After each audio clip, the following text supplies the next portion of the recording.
Happy 4th of July. We cannot wait to show you that honor flight coming up a little bit later in the show. But I do want to warn you, get the tissues ready. It's a beautiful story. But first tonight, celebrations are underway for the 4th. We start with Devin Truby, who is live at Elk Grove's firework event sponsored by ABC 10. Devin, how are things looking out there?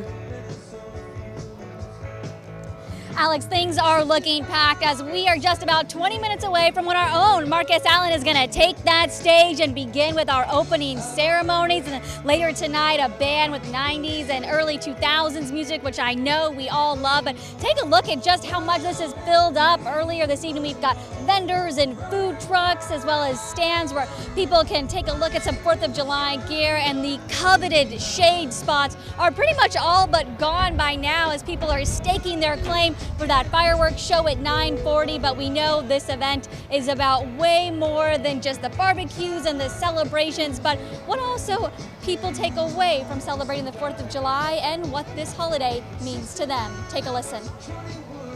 Freedom of choice, freedom of speech, fact that we can govern ourselves. It means a lot about freedom and about how we should be happy with our country because there's other countries out there in a little worse situations than we are right now.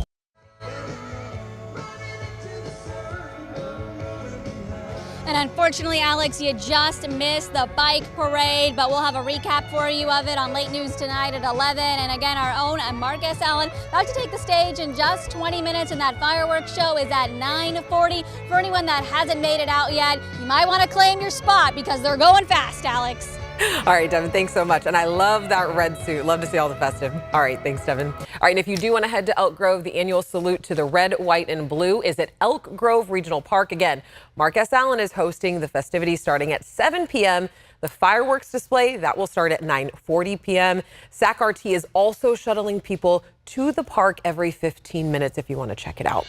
And you're looking at Roseville's July 4th event live right now at the grounds. A fireworks show is scheduled to start sometime between 9:15 and 9:30.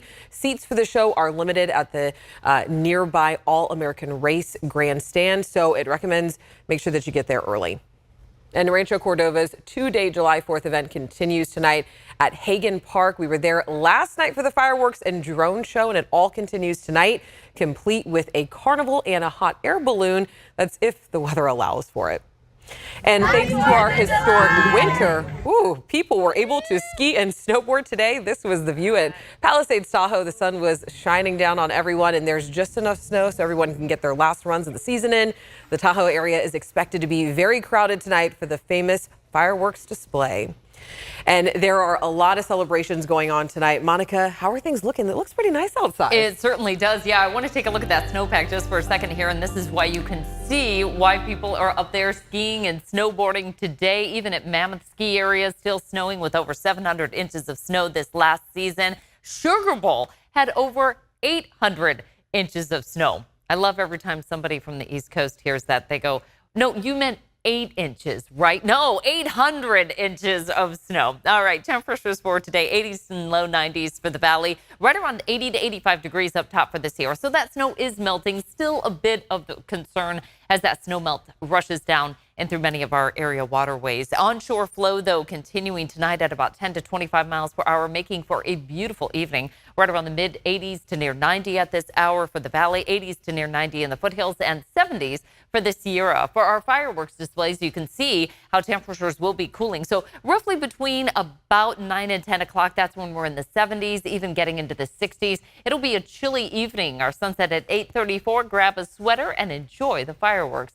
Something to also consider is the air quality. A very unhealthy pattern develops around those fireworks displays right around 10 to 11 o'clock. But with that onshore flow, should see that disperse pretty quickly and the air clearing. Highs for tomorrow close to 80 for this Sierra. We're in the 80s and lower 90s throughout the foothills. Oroville was still staying right around 96 degrees. Just really not seeing a big push of that cooler Pacific air. 60s along the coast. We get to 80s as we start to head inland. Morning lows are in the 50s and 60s. Absolutely beautiful with those afternoon highs in the 80s and 90s for tomorrow. Heading back to work, Alex.